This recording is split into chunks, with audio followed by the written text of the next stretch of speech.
Bismillah. Assalamualaikum warahmatullahi wabarakatuh. Alhamdulillah. Wassalatu wassalamu ala rasulillah wa ala alihi wa ashabihi wa mawalah.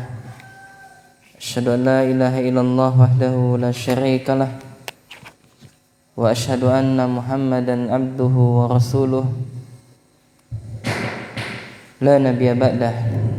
Alhamdulillah, segala puja dan puji syukur selalu senantiasa kita peruntukkan kepada Allah Jalla wa Ala, yang mana Allah Subhanahu wa taala masih memberikan limpahan nikmat-Nya begitu banyak kepada kita. Semoga salam dan salawat senantiasa tercurahkan kepada junjungan Nabi besar kita Muhammad bin Abdullah, kepada keluarganya, sahabatnya, dan juga kepada seluruh umatnya yang senantiasa berusaha mengikuti jejak langkah beliau. Para ikhwah sekalian, jamaah rahimani rahimakumullah, kita akan melanjutkan majelis kita yang ke-12 ngaji kitab Riyadhus Shalihin, yakni taman orang-orang soleh, yang ditulis oleh Al-Imam An-Nawawi rahimahullahu ta'ala. Alhamdulillah, kita telah sampai kepada hadis yang keempat, masih bab tentang keikhlasan. Yang kita bahas adalah serba-serbi keikhlasan. Pada pertemuan sebelumnya kita telah menyampaikan hadis yang ketiga, bahwasanya Nabi yang mulia bersabda tidak ada hijrah setelah penaklukan Mekah, dan telah kita jelaskan secara ringkas makna daripada hadis tersebut. Kemudian Nabi yang mulia, Allahumma salli wa sallim alaih, beliau yakni memerintahkan kepada kita, kalau seandainya kita diperintahkan untuk jihad, maka berangkatlah untuk berjihad. Lalu sebelumnya Nabi mengatakan walakin jihadun wa niyatun, akan tetapi jihad dan niat itu selalu senantiasa ada. Maka tidak ada amalan yang paling tinggi, yang paling utama kecuali jihad fisabilillah. Nah, para penuntut ilmu mereka termasuk fisabilillah. Maka ketika pembagian zakat mal, misalkan ada 7 asnaf, salah satunya yang lain adalah mereka di jalan fisabilillah. Maka para ulama mengatakan para penuntut ilmu ya termasuk bagian daripada yang berhak menerima zakat tersebut. Nah, kemudian kita lanjutkan kepada hadis yang keempat. Ya, ini adalah tentang seputar masalah niat. Maka kita simak hadis yang dibawakan oleh Imam An-Nawawi rahimahullah di dalam kitabnya ini. Qala musannif rahimahullahu taala, wa an Abi Abdullah Jabir ibni Abdullah Al-Ansari. Hadis ini dari sahabat yang bernama Abu Abdullah. Siapa dia? Dia adalah Jabir bin Abdullah. Jabir bin Abdullah ini, ikhwan, dia adalah salah seorang sahabat Nabi. Dia adalah salah seorang sahabat Rasul yang mulia dari suku Al-Ansar. Ini apa? Dari Al-Ansari. Siapa mereka Al-Ansari? Mereka adalah sahabat yang penduduk asli daripada Yathrib, atau sekarang berganti menjadi Madinah. Nah, Al-Ansari mereka adalah sahabat-sahabat yang menolong pasca kedatangan sahabat yang lain yang hijrah dari Mekah ke Yathrib. Maka mereka dipersaudarakan oleh Nabi yang mulia, Allahumma salli wa sallim alaih. Kaum penduduk asli Yathrib, Nabi beri mereka dengan gelar Al-Ansari, kaum Ansar, kaum penolong. Adapun kaum dari Mekah ke Madinah, maka apa Nabi kasih mereka? Ya, ini apa? Hah? Apa? Nah, muhajirin. Ini kaum-kaum yang hijrah. Nah, barakallahu fikum. Nah, beliau meriwayatkan hadis. Beliau mengatakan radhiyallahu taala anhu qala. Beliau berkata kepada kita jemaah. Apa kata Jabir bin Abdullah? Nama kunyanya siapa? Abu Abdullah, Abi Abdullah. Dan kemarin telah kita bahas pada majelis yang lain bahwasanya kita dianjurkan untuk apa? Menggunakan nama kunyah. Ya, nama kunyah. Maka orang Arab salah satu bentuk memuliakan seseorang itu dengan memanggil nama kunyahnya. Ya, maka ikhwan kita dianjurkan untuk apa? Memakai nama kunyah. Nama kunyah itu bisa dengan Abu. Bapaknya siapa nih? Nama anaknya. Atau Ibn. Ya, anak siapa dia ini? Meskipun dia belum menikah, meskipun anak kecil. Meskipun dia belum menikah, ya meskipun dia masih anak kecil, maka tidak masalah diberikan nama kunyah. Nah, nama kunyah daripada Jabir bin Abdullah adalah siapa? Abu Abdullah. Dia berkata kepada kita, kunna ma'an Nabi sallallahu alaihi wa ala alihi wasallam min ghazwati atau fi ghazati. Beliau mengatakan kepada kita beliau mengatakan kepada kita suatu hari kami pernah bersama Nabi sallallahu alaihi wa alihi wasallam, yang mana Jabir bin Abdullah ini pernah bersama Nabi ketika di dalam sebuah peperangan. Min ghazati. Ya, maka ikhwan ada beberapa istilah. Kalau ghazati, fi ghazati itu adalah peperangan yang Rasulullah hadir menyertai sahabat. Ya. Nah, pada saat itu Jabir bin Abdullah bersama dengan Rasulullah sallallahu alaihi wasallam ke mana? Sebuah peperangan. Nah, sebutkan dalam riwayat yang lain, ini pada perang apa? Perang Tabuk. Nah, pernah dengar perang Tabuk? Kapan terjadi perang Tabuk, jemaah? Kapan terjadi perang Tabuk? Terjadi perang Tabuk pada tahun ke-9 Hijriyah. Pada tahun 9 Hijriyah pada bulan, satu bulan lagi hendak Ramadan. Bulan apa? Hah? Naam, sahih. Sa'ban, barakallahu fikum. Bulan Sa'ban. Ya. Nah, pada perang Tabuk tersebut adalah satu perang yang Allah betul-betul menguji Rasulnya dan serta sahabat radhiyallahu ta'ala anhum. Kenapa? Karena perang Tabuk tersebut adalah peperangan melawan kaum Romawi, tentara Romawi, jemaah. Ya.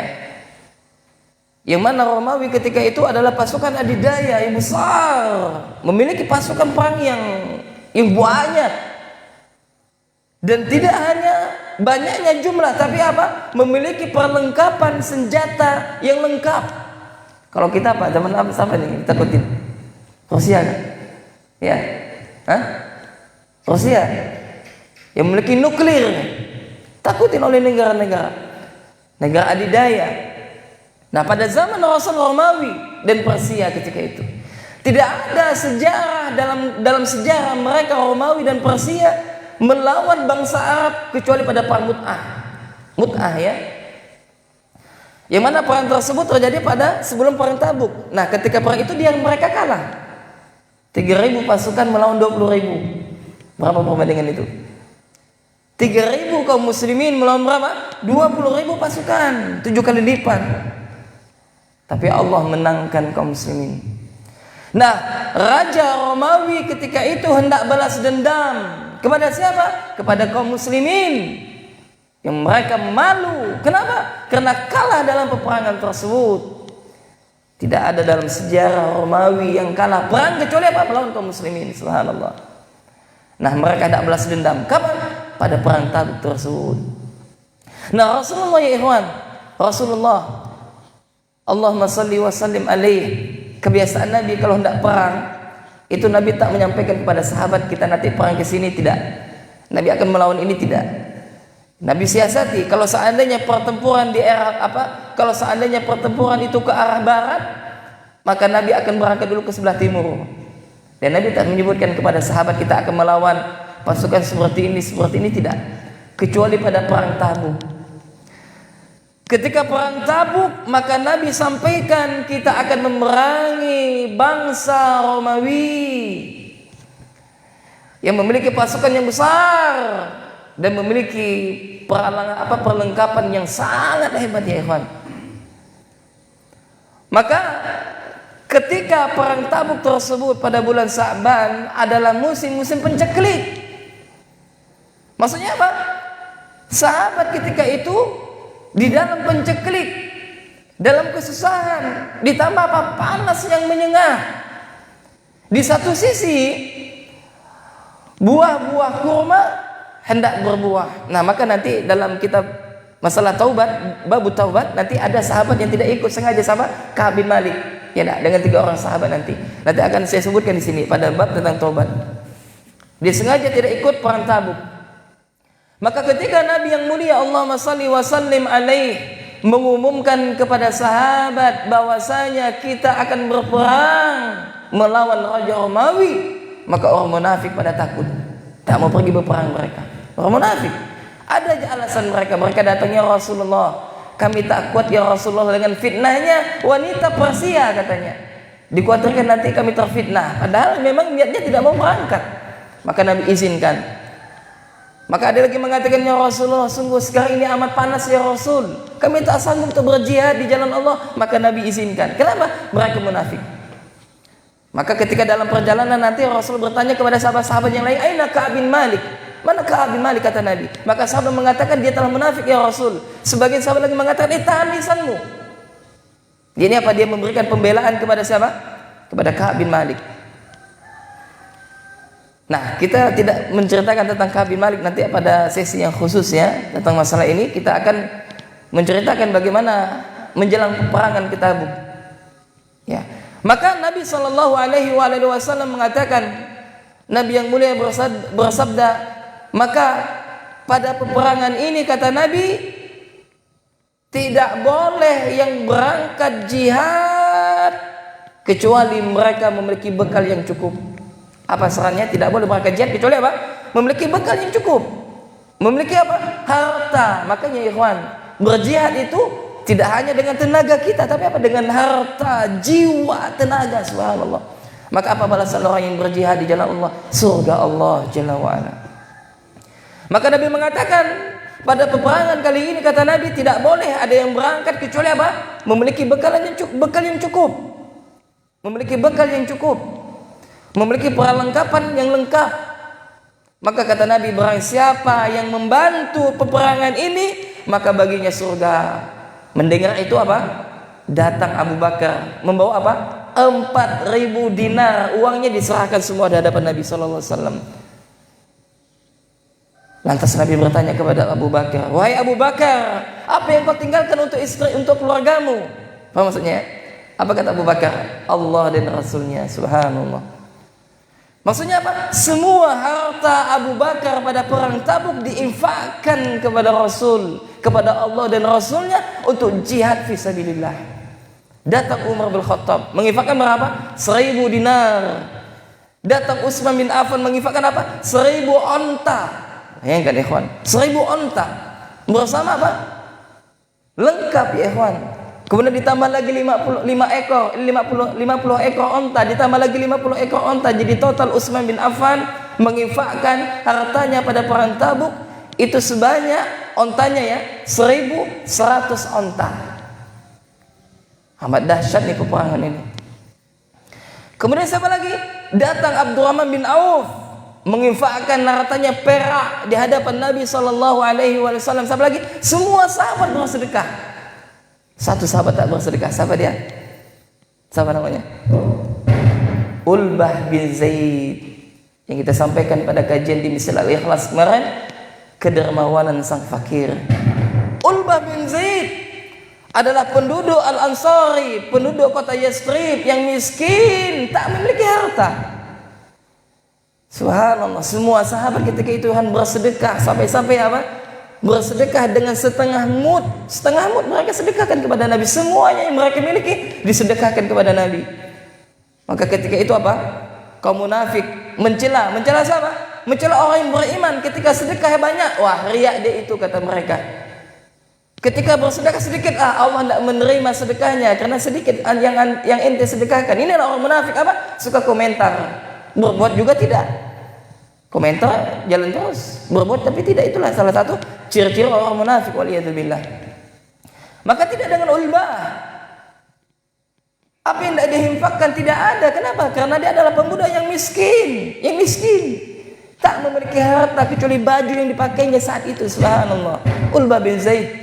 Dan betapa sedihnya ketika dia mendengarkan Rasul mengatakan barang siapa yang berinfak untuk persiapan perang Tabuk baginya surga. Maka tambah galau beliau, maksudnya tambah sedih. Ulbah bin Zaid, ya, galau dalam ketaatan, ingin berinfak tapi tak memiliki harta. Maka Ulbah bin Zaid dia apa? Nah, kita cerita Ulbah sedikit ya. Dia apa? Dia menunggu malam. Dia tidak sabar menunggu malam. Maka ketika malam datang, maka dia bergegas apa? Untuk ambil air wudhu untuk apa? Salat. Mengamparkan sejadah dia salat. Lalu dia menangis kepada Allah Subhanahu wa taala. Lalu apa ikhwan? Dia berdoa, subhanallah. Perhatikan doanya ini. Dia mengangkat tangannya ikhwan setelah dia berdiri tegak lama. Setelah dia menghidupkan malam-malamnya dengan salat sunnah, yakni salat malam qiyamul lail. Di akhir malamnya dia meluapkan semua asa dan niatnya dan keinginannya. Dia curhat kepada Allah Jalla wa'ala. Apa doanya? Dia mengatakan, ya Rabb, ya Allah, sesungguhnya Engkau telah memerintahkan jihad, akan tetapi ya Allah, Engkau tidak memberikan sesuatu pun kepadaku sehingga aku bisa memberikan kepada Rasul-Mu. Dan Engkau pun tidak memberikan sesuatu kepada Rasul-Mu sehingga Rasul-Mu tidak bisa membawa aku, ya Allah. Maka ya Allah, kata Ulbah bin Zaid, dengarkan jemaah, apa doanya? Ya Allah, pada malam hari ini ya Allah, aku memiliki kehormatan diriku ya Allah. Maka malam hari ini ya Rabb, aku halalkan semua kehormatanku yang pernah dikoyak atau yang pernah dirobek oleh saudara-saudaraku. Maksudnya apa? Dia menghalalkan semua kezoliman orang lain yang pernah menzolimi dirinya atau menzolimi harta martabat dirinya.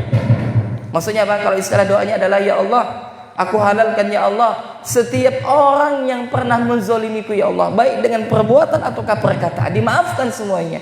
Subhanallah. Dengan apa? Dengan isakan tangis, terisak-isak dia menangis. Maka ketika itu azan berkumandang, maka dia pun bergegas ke Masjid Nabawi. Maka betapa nikmat ketika imam diimami oleh Rasul. Maka Nabi sholat. Maka setelah selesai sholat, Nabi mengatakan, Assalamualaikum warahmatullahi wabarakatuh. Assalamualaikum warahmatullahi wabarakatuh. Maka datang Jibril. Apa Jibril kasih tahu? Bahwasanya Allah Jalla wa'ala menerima sedekahnya siapa? Ulbah bin Zaid. Subhanallah. Allah Jalla wa'ala menerima sedekahnya Ulbah bin Zaid. Maka Nabi berdiri habis sholat subuh. Tadi sebagaimana kita sholat subuh, Nabi berdiri. Apa kata Nabi? Wahai sahabatku, kata Nabi, siapa di antara kalian tadi malam sedekah? Subhanallah. Siapa di antara kalian tadi malam sedekah? Angkat tangan, kata Nabi. Semua sahabat ketika itu diam. Tidak ada yang merasa bersedekah tadi malam. Maka Nabi ulangi, wahai sahabatku, kata Nabi, siapa di antara kalian yang bersedekah tadi malam? Tidak ada seorang pun yang sahabat yang mengangkat tangan. Nabi mengulangi sekali lagi, wahai sahabatku, siapa di antara kalian yang bersedekah tadi malam? Sesungguhnya Allah Jalla wa'ala menerima sedekahnya. Maka berdirilah wahai Ulbah bin Zaid, berdirilah, kata Nabi. Sesungguhnya Allah Jalla wa'ala menerima sedekahmu tadi malam. Subhanallah. Alangkah bahagianya Ulbah bin Zaid, sedekahnya diterima oleh Allah Subhanahu wa ta'ala. Allahu akbar ya ikhwan. Maka ketika kita berbicara tentang sirah para sahabat radhiyallahu ta'ala anhum, seakan-akan kita membaca sebuah dongeng yang tak mungkin terjadi pada zaman kita sekarang ini. Kita lihat orang yang merasa terzolimi, bukan memaafkan, malah apa? Mendoakan keburukan orang yang dizoliminya. Waliyadzubillah, asal-asal apa mereka ikuti. Seharusnya kalau kita dizolimi, kita doakan kebaikan, kita doakan mudah-mudahan Allah mengampunkan dosanya, dia sadar atas kezoliminya. Bukan malah kita doakan kejelekan, waliyadzubillah.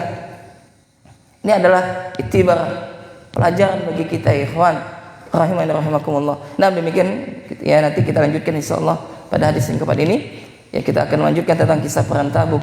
Ya, kita cukupkan. Subhanakallah wa bihamdika asyhadu an la ilaha illa anta astaghfiruka wa atubu ilaik. Wassalamualaikum warahmatullahi wabarakatuh.